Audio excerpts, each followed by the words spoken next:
जयतु भारतम जयतु संस्कृतम सीबीएसई संस्कृत वाला चैनल में सबका स्वागतम। बच्चों, हम पिछले अध्याय में देखे थे संस्कृत में वर्णमाला कहाँ से पैदा हुआ है, अर्थात शिव जी का तांडव नृत्य से जो 14 ध्वनि निकले हुए थे, अयुन रुरुप एटसेट्रा इत्यादि, इसमें से ही, जिसको माहेश्वर सूत्र कहा जाता है, इसमें से ही वर्णमाला निकला हुआ है। ऐसे ही हम लोगों का पुराने पंडित जो पाणिनि, कात्यायन, पतंजलि, त्रिमुनि होते हैं, उनका ही ऐसा विश्वास है। इसीलिए हम भी इस विश्वास के मार्ग पर चलते हैं। उसके बाद हम वर्णों का भेद भी दिखे हैं, कैसे स्वर वर्ण और व्यंजन वर्ण है। स्वर वर्ण और व्यंजन वर्ण में भी जो उपभेद है उसको भी हम देखे थे।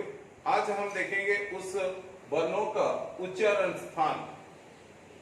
तो हम देख लिए 12 स्वर वर्ण है और 33 व्यंजन वर्ण है। अभी हम देखेंगे ये वर्णों का उच्चारण स्थान क्या क्या होता है। मतलब इस वर्ण को जब हम हमारे मुंह से उच्चारण करते हैं, मुख से निकालते हैं, वो किस वोकल ऑर्गन को लेकर और किस स्थान से लेकर ये निकलता है। प्रथम सूत्र अत्र अपूह विसर्जनीयानाम कंठः। अपूह विसर्जनीयानाम कंठ, इस सूत्र में ही हम देख लेते हैं कंठों में से कौन सा वर्ण निकलता है। अ मतलब अ ह्रस्व स्वर, उसका दीर्घ स्वर जो होते हैं आ, ये 2। कु मतलब जो हम वर्गीय वर्ण में जानते थे, कचट तप या कुचुट तुपु, पहला वर्ग जो होता है का वर्ग, इसमें से आ जाते हैं क ख ग घ व, 5 वर्ण आ जाते हैं। तो अ आ 2, कु 5, 2 5 7। उसके बाद ह वर्ण व्यंजन वर्ण जो होते हैं ह, उसके साथ विसर्जनीयाना मतलब विसर्ग जो होता है। तो पूरा मिलकर अ आ क ख ग घ व ह और विसर्ग, ये 2 5 7 8 9 टोटल कंठ में हम लोग को मिलता है कितना वर्ण उच्चारण के लिए? 9 वर्ण।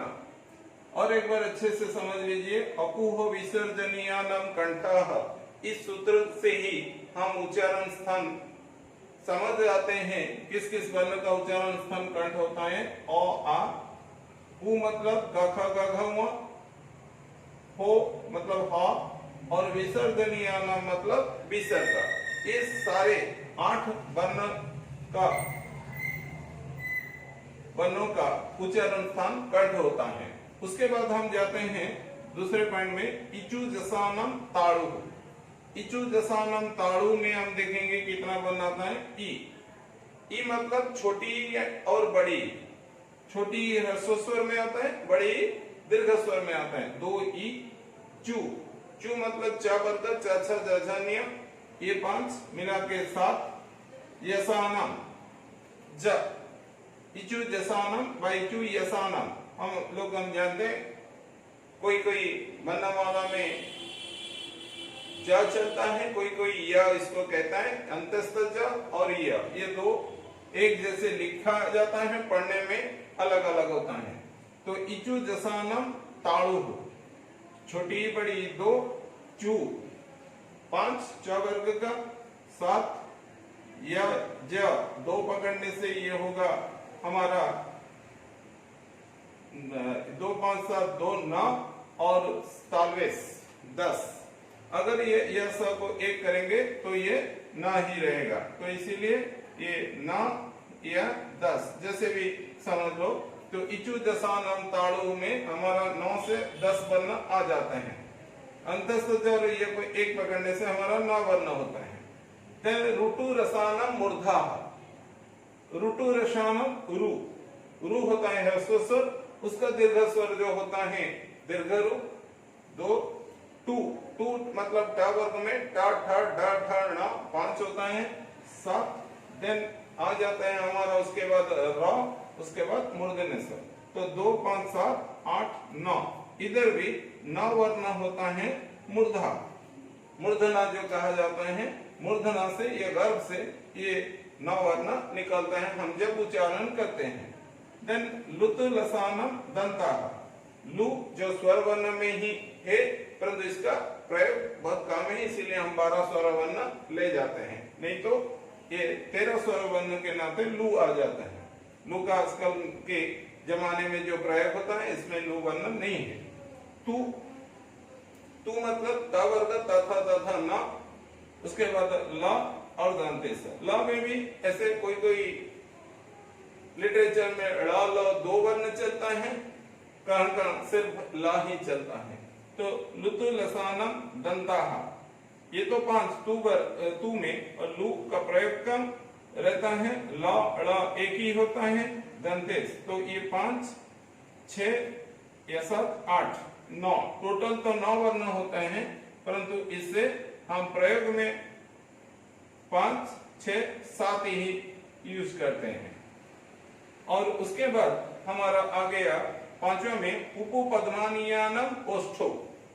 उपपद्मानीय मतलब छोटा उ बड़ा उ, 2 वर्ण होता है, छोटा उ ह्रस्व स्वर, बड़ा उ दीर्घ स्वर, 2 पु पु मतलब प वर्ग, प फ व भ म 5 उपपद्मानीयानम ओष्ठो मतलब इधर 5 2 7 वर्ण आ जाते हैं, हमारा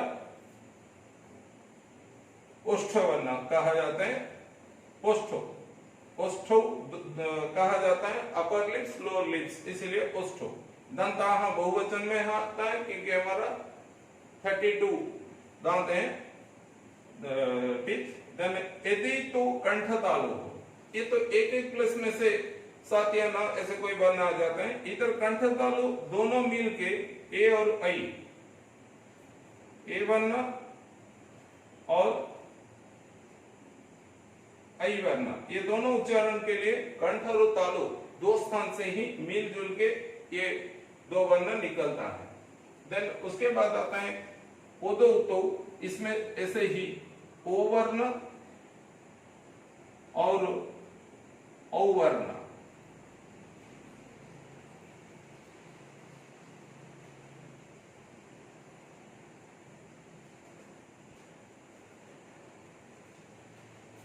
ओ औ ये 2 वर्ण दंतोष्ठ, दंत और ओष्ठ दोनों स्थान को मिला के ओ औ 2 वर्ण निकलता है। इधर ये 2 वर्ण, ये भी इधर 2 वर्ण, हमारा 2 प्लेस मिलजुल के निकलता है। उसके बाद नंबर 8 में इधर लिखा है एक ही वर्ण जो होता है व, हम जानते हैं हमारा जो प में आता है प प ब ब, परंतु ये व लिखने में दोनों में देवनागरी लिपि में थोड़ा सा डिफरेंस रहता है। व ऐसे लिखा जाता है और व जो होता है वो ऐसे लिखा जाता है। कभी कभी जल्दबाजी में कोई ब को व या व को ब लिख देते हैं, परंतु पढ़ने में या उच्चारण करने में सही तरीके से उच्चारण करना चाहिए, क्योंकि जैसे हमें हवा बोलते हैं उधर वह होता है, पावन बोलते हैं वह रहता है, परंतु जहां हम बात्या बात संभ्रम ऐसे कुछ शब्द कहते हैं तो इधर बाही रहता है। तो ये वकारस्य दंतोष्ठम, जैसे ए आई दोनों वर्ण उच्चारण के लिए हमारा कंठ और तालु दोनों स्थान से हम उच्चारण करते हैं, और ओ औ दोनों वर्ण को उच्चारण करने के लिए हम दंत और ओष्ठ दोनों मिला के उच्चारण करते हैं। ऐसे वकार उच्चारण करने के लिए हम दंत और ओष्ठ ये दोनों स्थान का मिलावट से वकार निकलता है। इसके सिवा इधर जैसे है कोई कोई मिलजुल के हैं, ऐसे भी जो 5 वर्ग 5 स्थान से निकलता है, मतलब कु वर्ग कंठ से, चु वर्ग तालु से, टू वर्ग मूर्धा से, टू वर्ग दंत से और पु वर्ग ओष्ठ से। ये इसमें से ही फिर हमारा आ जाते हैं नासिक वर्ण।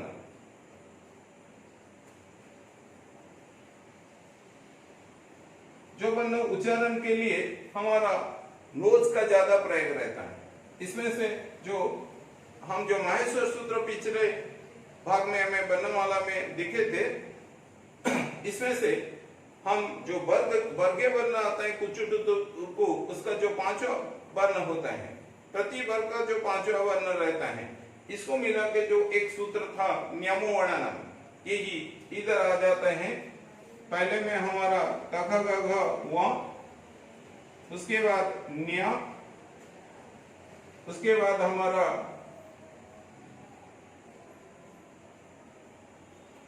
ण,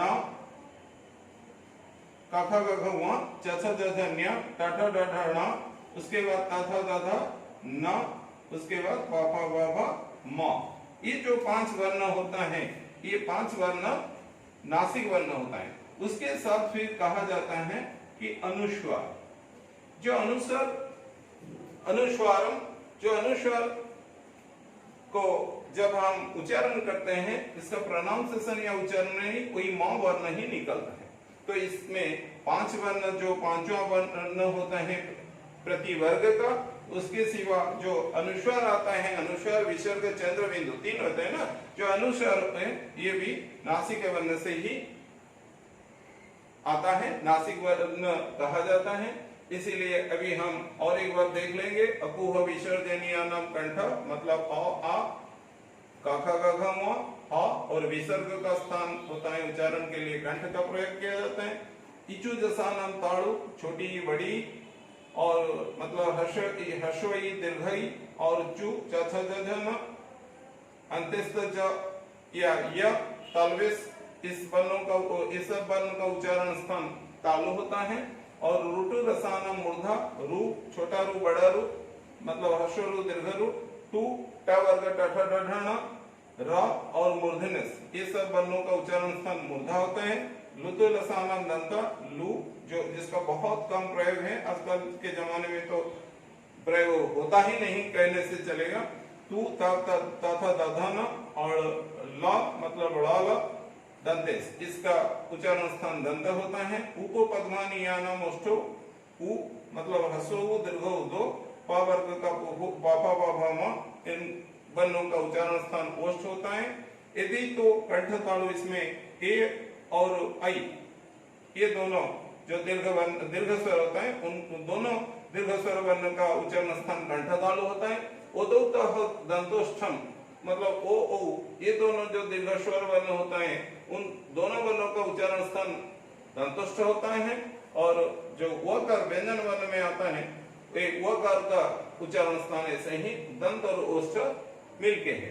और न्यामो वर्णन एक ही के स्थान में तो जाता है, जैसे वहां इधर गया और न्या इधर गया, इधर ना गया, इधर ना गया, इधर म गया, फिर इसको भी हम नासिक वर्ण में ले जाते हैं।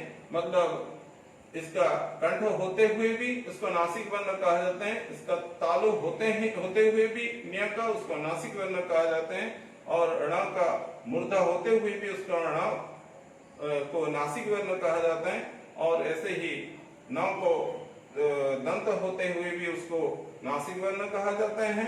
और जो म उसका उच्चारण स्थान ओष्ठ होते हुए भी उसको नासिक वर्ण कहा जाता है, क्योंकि उनका उच्चारण में भी नोजल या नाक का थोड़ा प्रयोग रहता है। ये वर्ण नाम उच्चारण स्थानम जो आज का शीर्षक था, इसमें से जो जानकारी आपको पढ़ाई करने के लिए दिया गया, व्याकरण का वर्ण हम देख लिए, वर्ण का उच्चारण स्थान देखे हैं। ये जानकारी आपके लिए अगर इस चैनल से जो दिया जाता है, अगर आपका व्याकरण ज्ञान इसमें से अच्छे से वृद्धि होने के लिए सहायक रहता है, तो बच्चों ठीक से इस चैनल को आप लाइक करेंगे, सब्सक्राइब करेंगे, और दूसरे बच्चों, दूसरे फ्रेंड्स जो हैं आपके साथ पढ़ते हैं, उनको भी आप शेयर कर लेंगे। इसमें से इस चैनल और आपको ज्यादा जानकारी व्याकरण, उसके साथ साथ लिटरेचर का या साहित्य का देने के लिए हम उत्साहित होकर आपको ज्यादा देते रहेंगे, जिसके जरिए आप इसका पढ़ाई देखकर सुनकर अच्छा मार्क निकालने के लिए आपको सहायता आप मिल जाएगा। धन्यवाद।